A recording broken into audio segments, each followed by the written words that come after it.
Mine off super easy. All right, excellent. Hello. Good day. Welcome to True Crime Tea and and Tangents. tangents. All right, I'm awesome. your host, Bonnie Watkins. We haven't done that in a hot minute. It's only been we only missed like 1 week due to unforeseen circumstances, I but know. still, right? I was actually thinking like I should go back and listen to the beginning of some of the other ones just to but it's been a different kind of day, so I didn't do that. Anywho, that being said, Bonnie, did you know Are, that tea are is? you my are you my co-host? Oh, dang! I was going to do that part first. So, you guys, I'm sure you know my name. I mean, come on, let's be real. I am Duca. Is the best. I'm so cool. Also, just want to let you know that the tea is brewed, and at least on my end, and the true crime is queued on Bon's end. Cute. Mhm. So cute. What are you drinking? I am drinking a rooibos based tea that I got from I Hawaii. love a good rooibos. Mhm.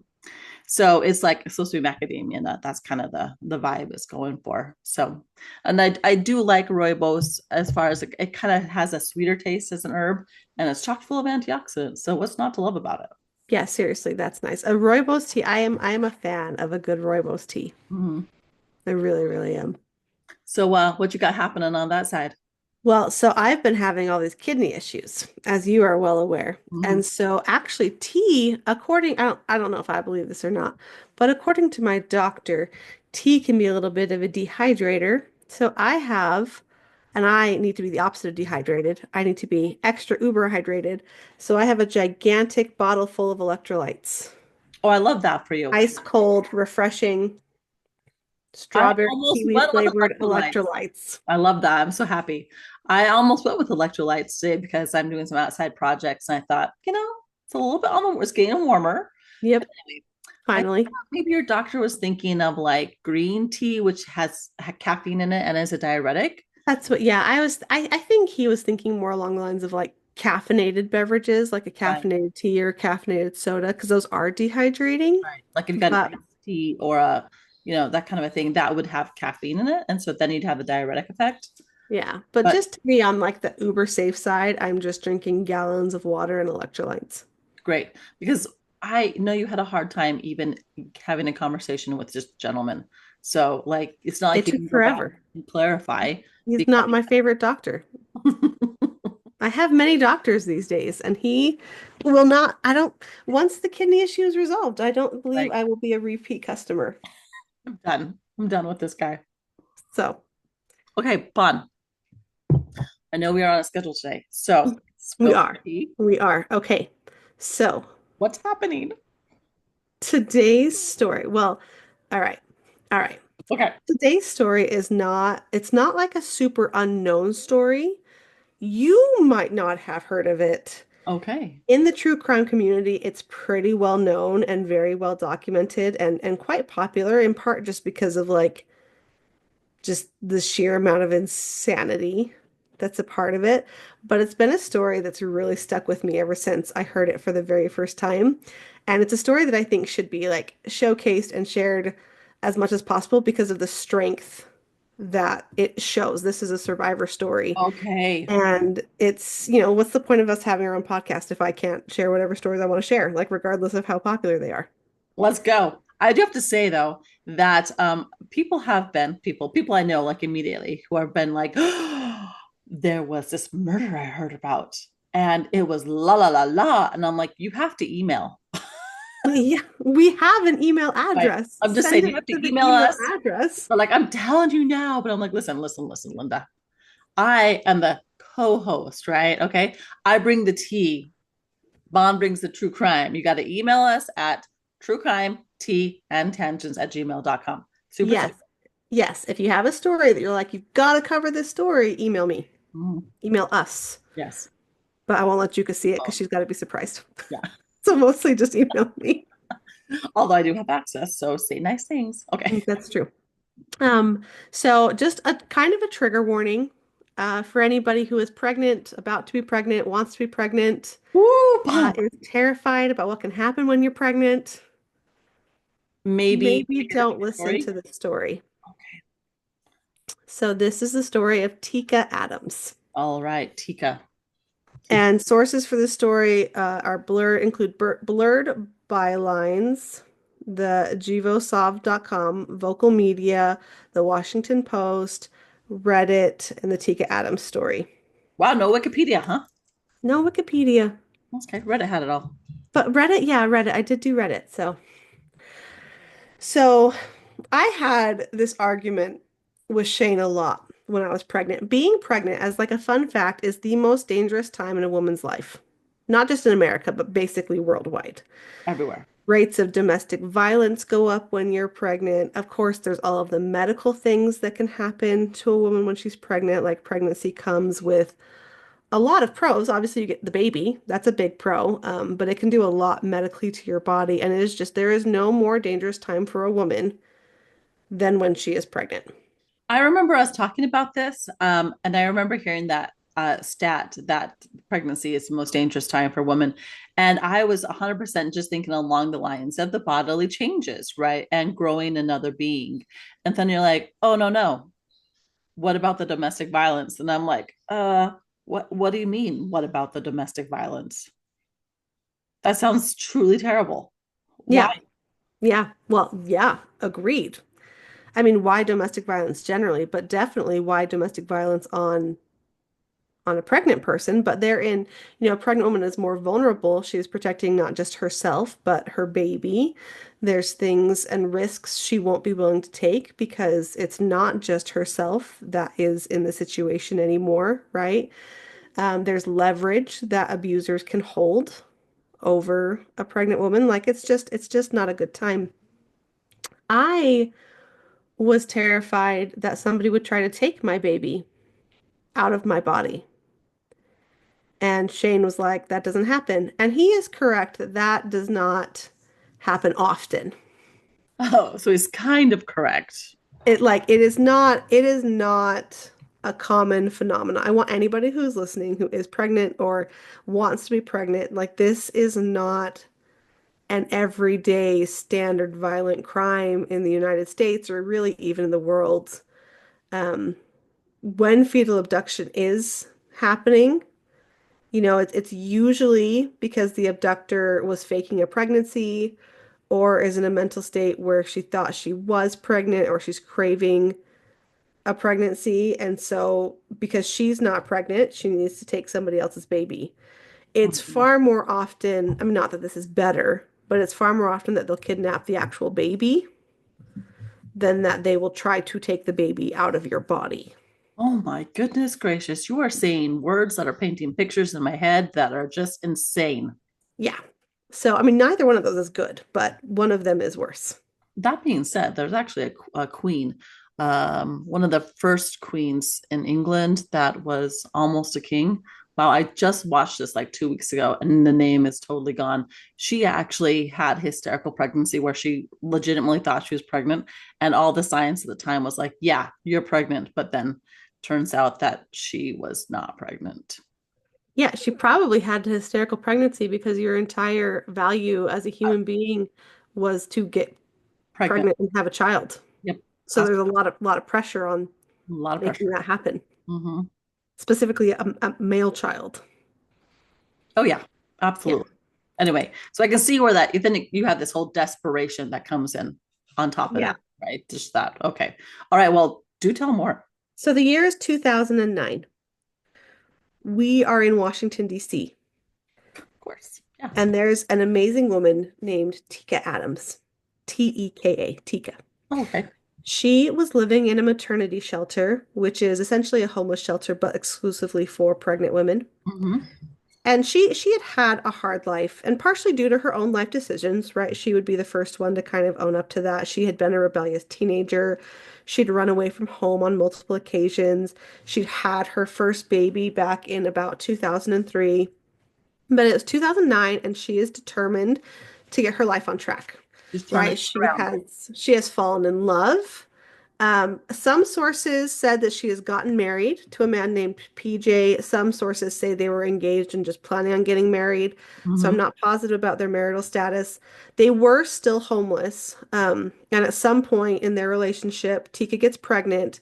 And during that pregnancy, she's accepted into this maternity shelter. Awesome. Okay. So she is 8.5 months pregnant, somewhere in that window, when she starts getting calls from this unknown number. And she picks up, and a woman introduces herself as Stephanie and says that she works for a company that assists homeless women who are pregnant by giving them baby clothing, baby supplies, things like that to people that are in need of them but can't purchase them on their own. Right. Hmm. And Tika's like, oh, that sounds amazing. Like that's exactly my situation. I'm about to have this baby. I'm trying to get my life on track, but I don't have the resources to get all this stuff. And Stephanie says, yeah, we have a warehouse that is just full of baby equipment. You can come to the warehouse and pick some items for your baby. Okay. And she So was I like, was on great. board with like what Stephanie was saying, like as I'm looking for the red flag, right? And I'm like 100%. I know there are lots of organizations that help homeless women or women in poverty circumstances to make sure they have what they need for their children on arrival, because children, that experience is spendy. Yes. Um, and it's awesome that other people are willing to help out with that. That's so fantastic. Warehouse was my red flag. Yes. So anyway. Coming to the warehouse, right? Hmm. Um, but Tika's super excited, right? Like sometimes you're so nervous, like you want to provide so Right. hard for your Absolutely. baby that you're Absolutely. like, you know, this is what I need, and you don't necessarily like you kind of look past some of those red flags. Well, Her I only know it's a red flag because I know the circumstances of our podcast, That's true. right? If I didn't, like, if I just told you this story, like coming into it, you Right. probably wouldn't be super suspicious. Hmm. Her fiance slash husband, who I'm just going to refer to as PJ for the rest of this, he is immediately nervous about it. He thinks something is off. He's like, this feels weird. Hmm. But Tika is like, no, like, this is so good for us. Don't be so distrustful. You know, people are basically good. It's going to be fine. She's not wrong, She usually. is, and that's, she's not wrong. Yeah. People are basically good, and there are lots of people who want to just help people. Yes. She was just very wrong in this This one situation. time. And PJ's got the vibe going. Yeah. So Stephanie tells Tika that she's going to pick her up and drive her to the warehouse instead of just having her meet there or anything. Oh, okay. So she meets up with Stephanie and gets inside her car. She starts driving and, she's asking Tika about her life. So she's explaining about how she was living on the streets, but she's turning her life around and how excited she is to be a mom, like all of these things. So Stephanie drives Tika to her apartment, not to a warehouse, but to her apartment and says, hey, like, just come in for a second. We just have to make a quick detour. And Tika's like, okay, like, this is a little weird, but whatever. She goes into the apartment. There's no furniture. She just tells Tika to sit down and watch this movie. And while she waits for a second, and Tika's like, I really need this stuff. This lady's kind of weird, but whatever. Like, I'll sit through what she needs me to sit through, and then I'll get my stuff for my baby, and then I'll just be on my way. PJ actually calls Tika while she's sitting there, and he's like, hey, how are things going? And she's like, it's fine. Don't worry about it. Like, she Ooh, didn't want to explain to him what was happening because she didn't even know where she was at right. this point in time, and she didn't want to start this whole big explanation, but she's starting to be nervous and starting to be like, this is super, super weird. And the movie ends, and Stephanie like puts on a second movie. Uh, And okay. Tika's like, okay. All of a sudden, like out of the blue, a blanket gets thrown over Tika's head and she starts being punched just multiple times. Right. So she's standing up, she's putting her arms over her head, she's trying to defend herself. She can just see blood like everywhere. So she is just trying to run. She's like, okay, I just got to get out. So she runs to the door, but there's a chain, a bolt, and a door handle lock all locking the door. So she can't get all of them open. Like she's struggling, but Stephanie gets to her and overpowers her. And Stephanie's wrestling her. Tika's trying to fight back, but she's like 8 months pregnant, Right. right? And She and the is, blanket is probably hindering. and she had these head wounds. She's got blood running down her eyes. Stephanie ends up picking up this poker and hits her about 40 times Holy with the smokes. poker. At some point, Tika just completely passes out. Right. Okay. So when she wakes up, when she comes around, she realizes she's being dragged towards this kitchen, and she can hear Stephanie just like opening drawers and looking for something. And then she sees Stephanie kneel next to her and feels this intense pain No, no, in no, her no, no. side. And she sees that Stephanie is holding a box cutter. Oh, a box cutter? And so there's a head wound, there's a torso wound, there is blood everywhere. Oh my word. Tika can't move. She has no energy. And Stephanie is like, hey, you need to get up, and come with me. And Tika's like, I can't move. Wait, after Stephanie beat her Yeah, and cut her with the box knife, she has to get up. yeah. And so when Tika's like, I don't think I can, Stephanie drags her to a room that has a mattress on the floor. So she takes Tika's cell phone away, and Tika is just trying to be like, okay, what can I say? What do I need to do to get out of this? Right. And so she's telling Stephanie, I won't tell anybody. If you let me go, it won't happen. I know Stephanie had told Tika that Stephanie had a family and children. And so Tika's like, look, you've got your own kids. You've got to get out of this for your kids. And so she's just trying to plant these little seeds inside Stephanie's head of like, just let me go. Just let Right. me go. Like, I won't tell anybody, just let me go. Like this is a worst case scenario, but we can fix it. It's gonna be we can all leave this alive. Yes. So 3 days and 3 nights pass of Tika being held hostage in this apartment. And she's obviously been nervous and terrified since the beginning, but the more time that passes, the more she just thinks it's less and less likely that she's going to be able to get Yeah. away, that Stephanie's, because she knows what Stephanie looks like, right? Like she knows she'll be able, as soon as she gets outside, she'll be able to determine the location of the apartment. And so on the third night, Stephanie comes into the room and she has a metal bowl full of ice that has a rag on it. She has a rag draped over her shoulders. She has 6 towels. She has 2 box cutters, and she has a knife. Oh, So about this time, mm, right, like people have noticed that Tika is gone, yes. right? So PJ has called her cell phone over and over again. He has called her father, who would look like went looking for her in the neighborhoods that she used to run away to when she had run away. Um, the maternity home, like, because you lose your bed, right? If you're not Yeah. there, you just lose that space. So the maternity home called Tika's dad and was like, "Hey, can you come get her stuff? Like, she's gonna she's gonna need to be out. We're kicking her out because she's not coming back."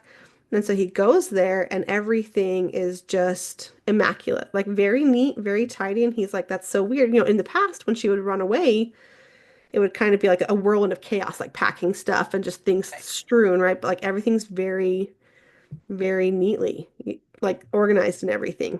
Like she's gonna come back and use this again. Yes. Hmm. And so going back to there, but they're not able to find her. They're not able to get hold of her. They're not able to find her. They have no clue what's going on, where she might be. Right. Can you bring in the authorities at this point? I mean, because she's I'm missing. sure they tried, Uh-huh.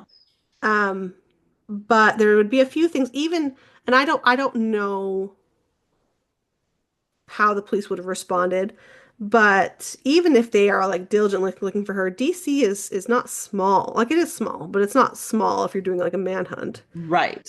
And Right, they it's had no busy. idea where to even start, and they might not have taken it as seriously because she'd run away before, right? She had a Right. history of running Hmm. away. But even if they did take it seriously, like where do you even begin? Yeah. PJ Yeah. could tell them Nothing. there was a woman named Stephanie that she went off with, but Mhm. like they Right. they could have gone anywhere, you Right. know. So we're on Saturday, midday Saturday, and Stephanie's walked into the bedroom. She has the box cutters and the knives, like I mentioned, and she starts cutting near Tika's lower belly, moving upwards and using this like picking motion to break the skin. And when the pain got to be like too much, Tika would gesture for her to stop, and then she would dip a cloth in a bowl of ice water and wipe Tika's stomach. And while she's doing this tour, she was playing the song This Is It by Michael Jackson, like over What? and over and over. So Okay. this goes on for hours, like That's torture. hours of this cutting. And from time to time, she would place her hands in the incision and enlarge it and like try to feel around to try to gauge the location of the baby. Her hands inside the incision. Hmm. And Okay. then while this is happening, Tika, who has like this amazing presence of mind, convinced, so Stephanie's last name is Daramus. Hmm. So, she would convince Stephanie Daramus like that the duct tape was cutting off her circulation. So she convinced her to remove the duct tape. And then whenever Stephanie was taking a break and wasn't looking, Tika would chew the rag that was around her wrists to Right, try right. and to try and loosen it.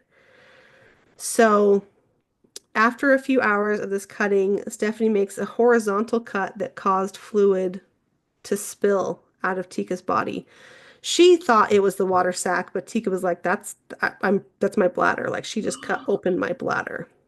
Oh, So Stephanie told Tika that she could get the final part over with now, or she could sleep and get it done later.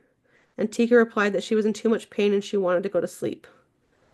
So Daramus stops. She lays down on the floor and she takes a nap Stephanie Daramus lays on the floor and and takes takes a a nap. nap. And Tika had slept too a little bit because probably passed out from pain and blood loss. But when she wakes up, um, she sees that Stephanie is sleeping and she had managed to free her hands.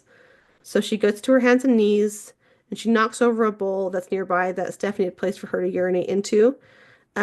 And it doesn't wake up Stephanie. And so Wow. she's like, Tika's like, okay, this has got to be my chance. So she stands up somehow and she cups her hands beneath her stomach because she was just bleeding. Right. So she cups her hands beneath her stomach to catch the blood because she was afraid that if she walked over Stephanie and bled on her, that it would wake her up. And then as she starts walking towards the living room, her stomach completely falls out. Oh my gosh. Like the skin had been cut clear completely through. She is supporting herself on the wall with one hand and like holding her stomach in with her other hand. Okay, I hate to ask you this, but could you be a little bit more detailed? Like what So like part? her intestines and her bladder are like out of her body. Okay. Okay. Okay. So she makes it to the living room and she sees Stephanie's son, who's been in the apartment off and on, sleeping No. on the couch. He's like a teenage, I want to say, if I'm remembering correctly, he's like 17. No. No. And there's sources were really mixed on this, so I don't want to say he was involved to a point. We know that he was there when she was trying to leave.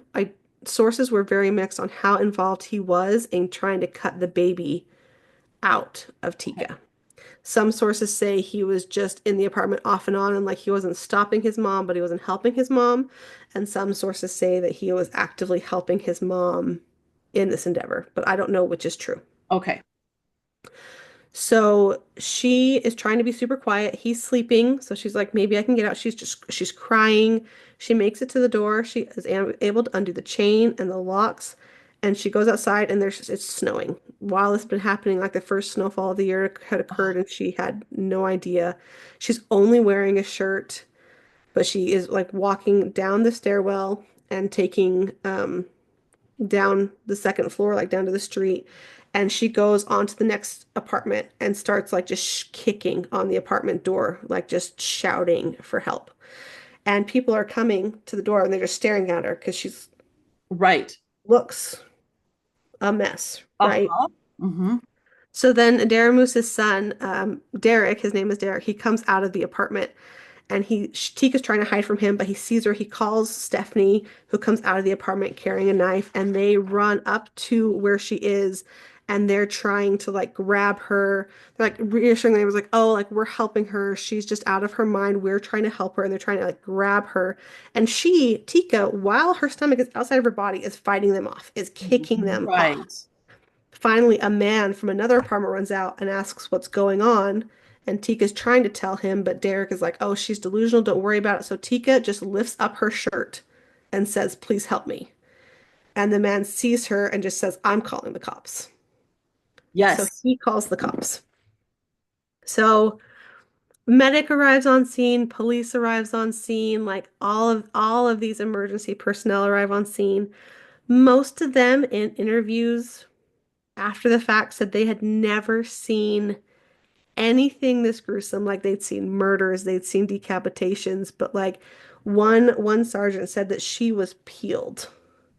Her belly had been cut into the rough shape of a T. Um, and like her uterus had been trying to protect itself. Right.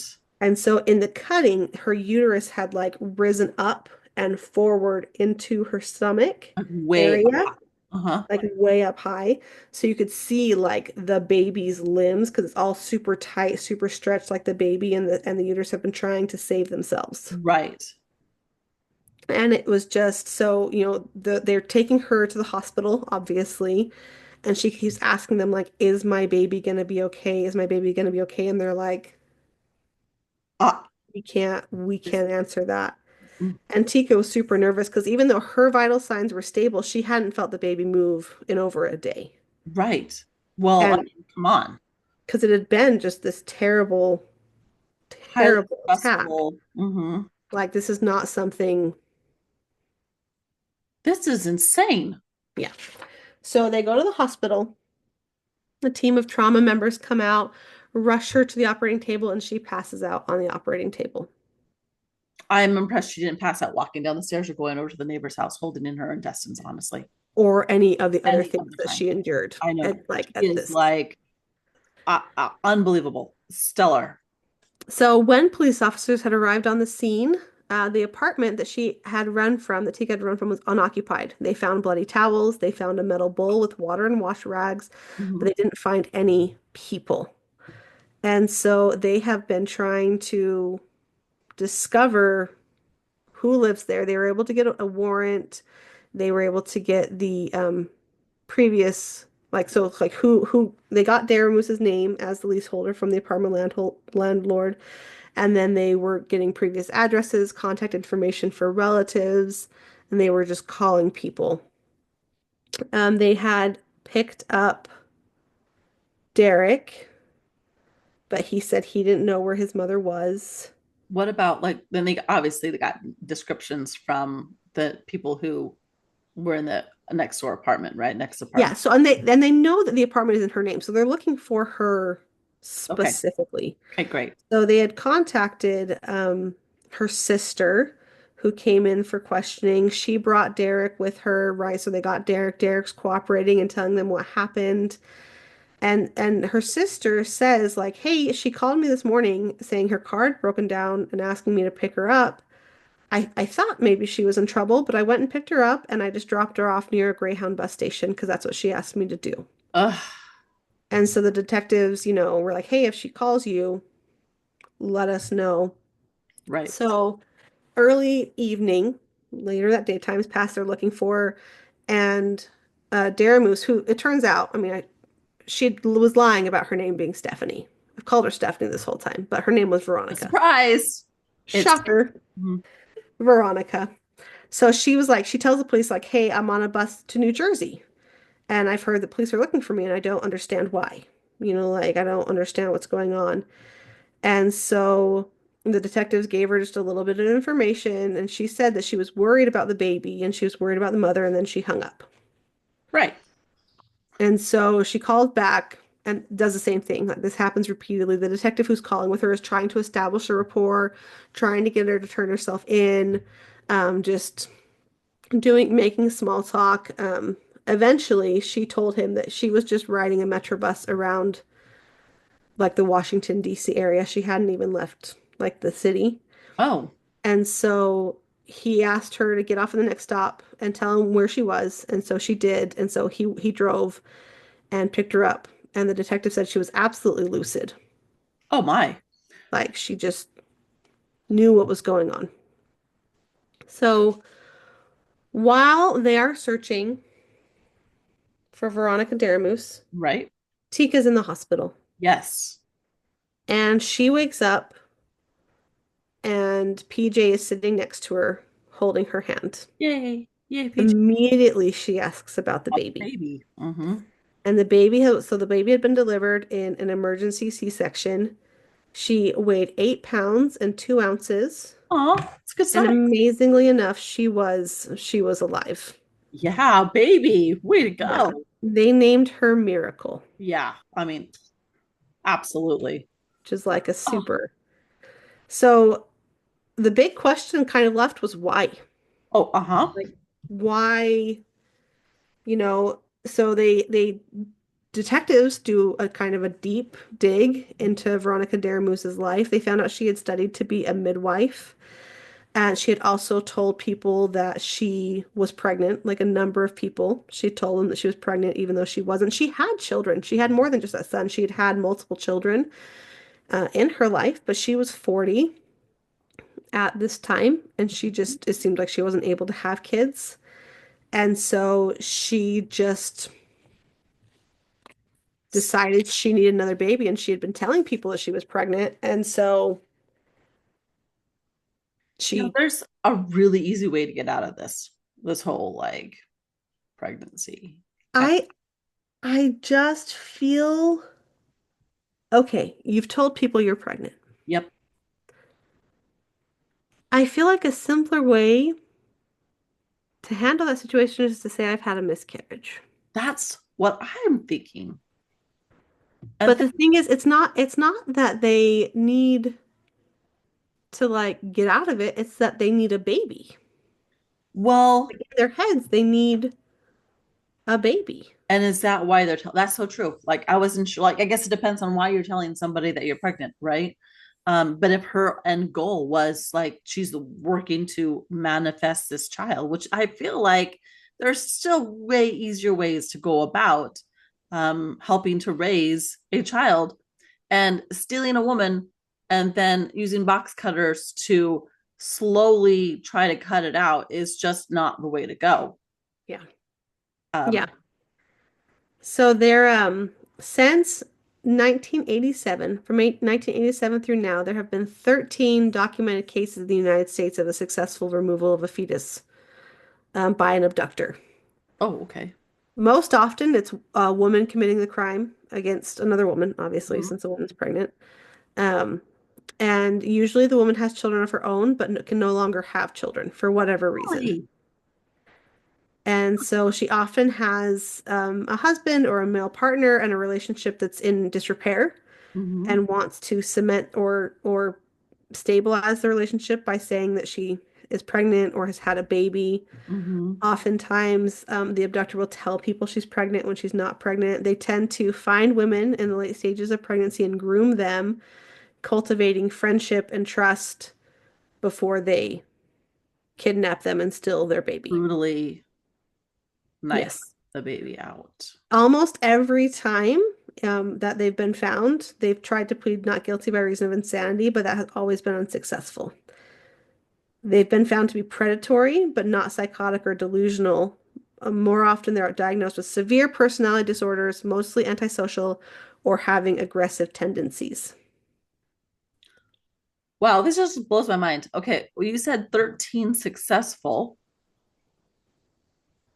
like abductions and then removals of the baby. So is there a stat that says how many times they aren't It's successful? well, or how many times it's been attempted. I think that like I think it's like 13 cases of like where it's gotten this far, Right. right? Hmm. Of those 13 cases, Teka Adams is the only mother that has survived. Oh my. Like every other case, um, the mothers died. Every other case that we know about. But Teka Adams, she fought, right? Yeah, And she's a survivor. So hard. she was able, she and PJ were able to qualify to get a home after the incident. So Tika's 6-year-old daughter and Miracle, Tika's baby, and they lived together in an apartment. Tika said in her recovery, that she just having a place of her own, she would sometimes just like get up early and mess up the living room so that she could have the pleasure of cleaning up the living room because she'd never really had a space of her own. Wow. She was seeing a therapist. She's been working to get over the fear. She's afraid to let Miracle be separated from her, right? She has a lot of trauma. She's afraid of taking her to daycare. She's afraid of taking any kindness or charity from other people. Right. Uh, but even with that, she has been trying to move forward, trying to focus on how lucky she was to make it through. They at so Veronica Daramus pled guilty, but at her sentencing hearing, Hmm. she said that she had met Teka Adams in a bar, befriended her, and agreed to buy the unborn baby off of her for $5,000. That's a dramatically different story. When Tika heard that, she charged the defense table trying to attack Veronica Daramus and had to be physically restrained. She crumbled to the floor in tears before she was removed from the courtroom. So Daramus's story is that she only bound Tika's hands to keep her from taking the money away from her. She said the deal to buy the baby was falling apart. And she started drinking, and she said she didn't try to remember trying to cut the baby. She didn't remember trying to cut the baby from the womb, and that it was all supposed to be a mutual agreement between the two women. Lies, Yeah. all lies. Yeah. So she was sentenced to 25 years for first degree assault and life with all but 15 years suspended for false imprisonment. Okay. And that is the story of Tika Adams. The thing that's crazy about this to me, I just have to get this out there. Because Tika was so strong and had the strength of will to fight back and survive, the worst thing that Veronica Daramus could be charged with was first degree assault. Yeah. Okay. When you did the sentencing, I was like, but wait a second.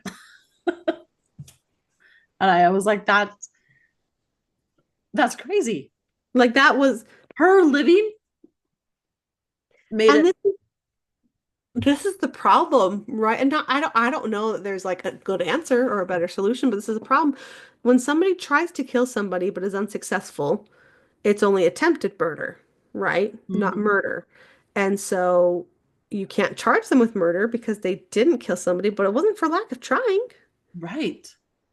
But then the sentences are just smaller, right? Because the Right. crime is smaller. Yeah, but it's like so much smaller. Maybe we need to have kind of a sliding scale of crimes. I mean, I just feel like because could we not add torture? I mean, the box cutter. And that's what I am assuming that there was a plea deal, right? Because you Okay. could I there has to be a world where you charge attempted murder instead of first degree assault, Right. or kidnapping instead of false imprisonment, or Well, she did torture, kidnap her. right? And that's why I'm wondering if there was a plea deal. Right. Okay. Like there was a plea deal because this case didn't go to trial. But Ah, like if the terms of the plea deal, right, which and super standard, if the terms of the plea deal were to plead to lesser charges. right. But it's just Just and also look at like you can go to a medical supply store and buy a scalpel. What's with the box cutter?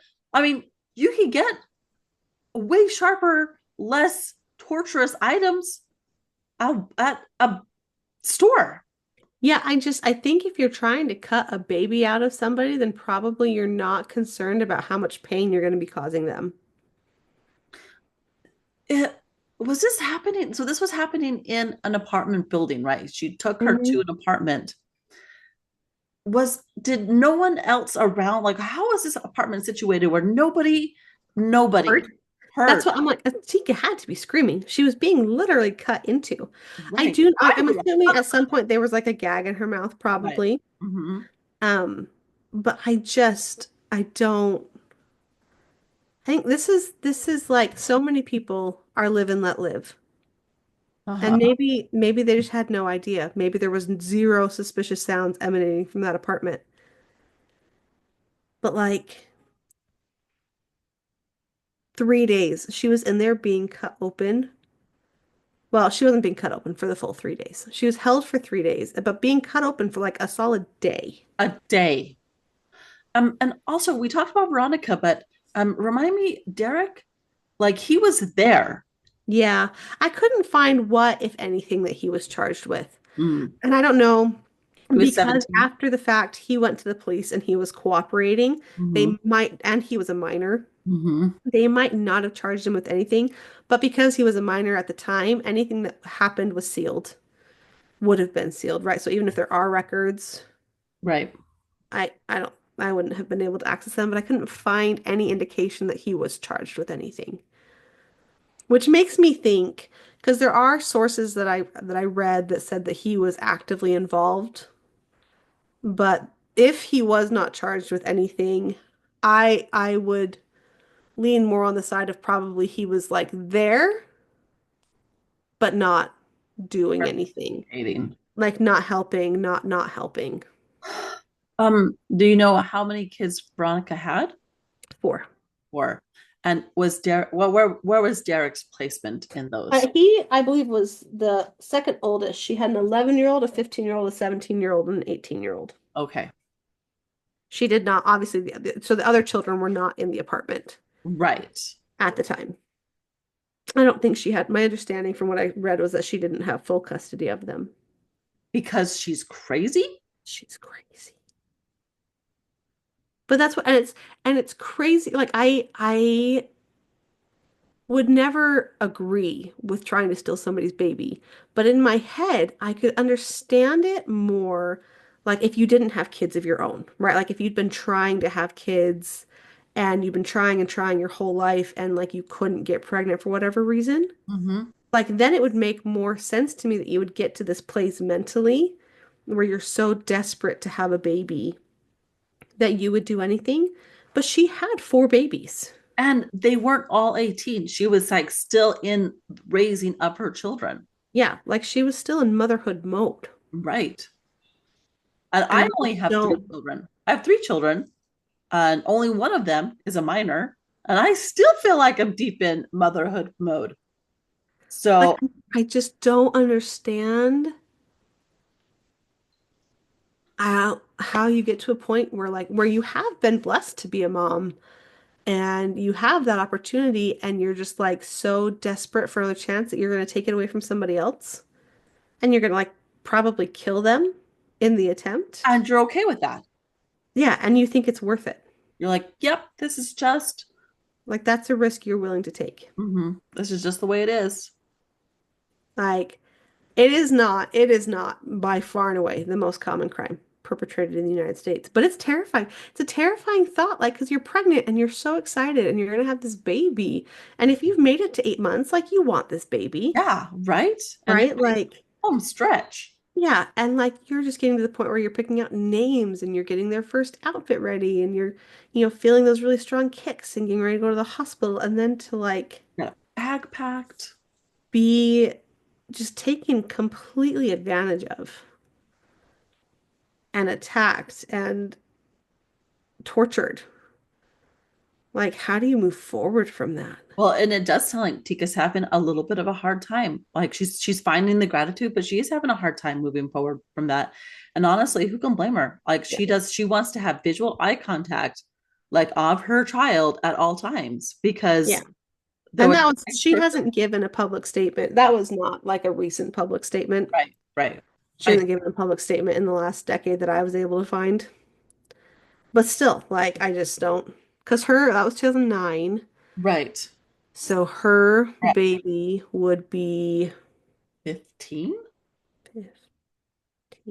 So Miracle would be 15. Yeah, somewhere in like that. Yeah. But I just can't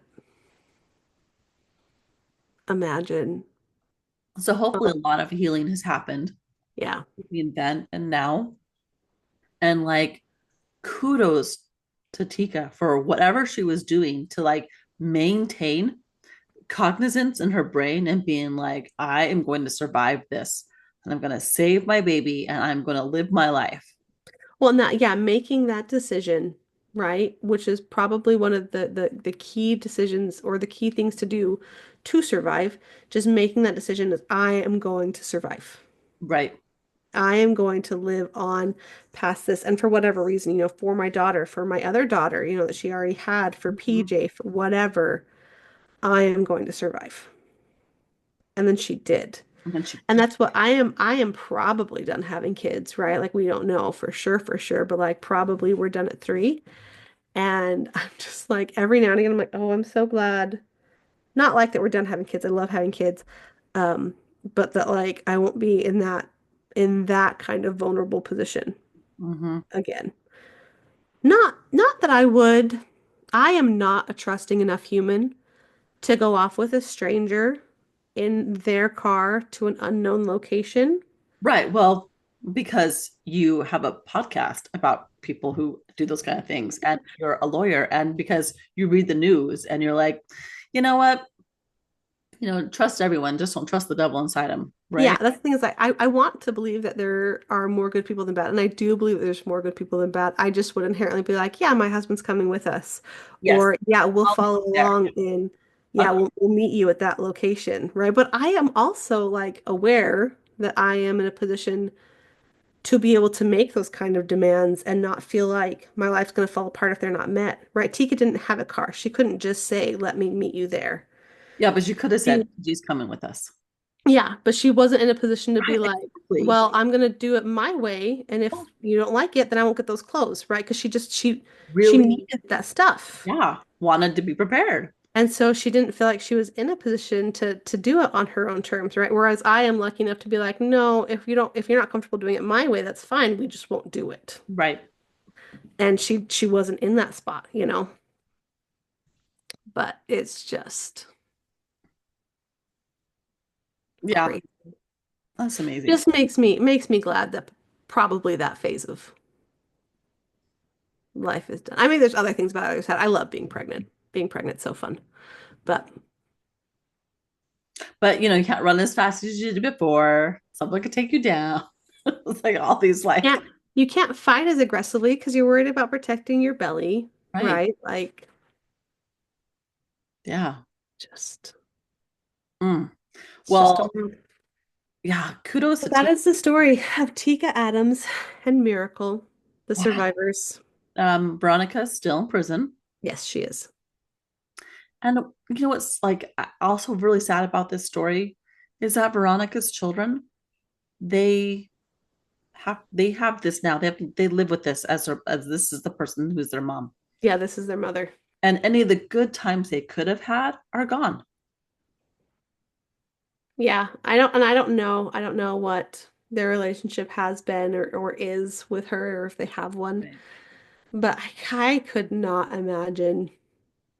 Well, I mean, she's our in prison, mom so wasn't she's like not chomping going at the to the bit to have grandmother's. more kids because she had 9 already. Right. But I Yeah. couldn't imagine like living with the knowledge that our mom had tried to kill somebody to get a baby.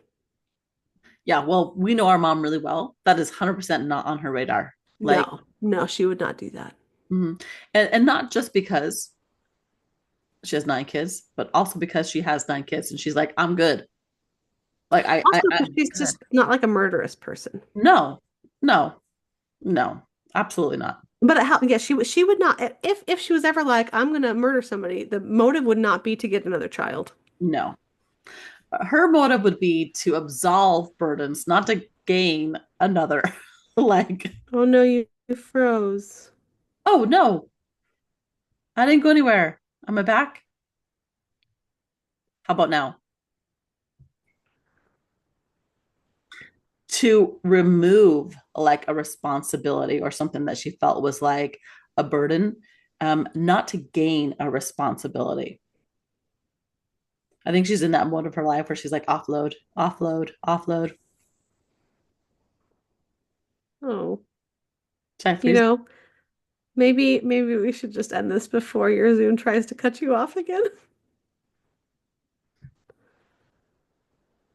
Let's just leave it at that. Yeah. Well, so until next week, keep your tea hot And and your your curiosity. curiosity hotter. I didn't mean to cut you off. Let's try that again. Keep your tea hot. And your curiosity hotter. Thanks a lot, everyone. Bye.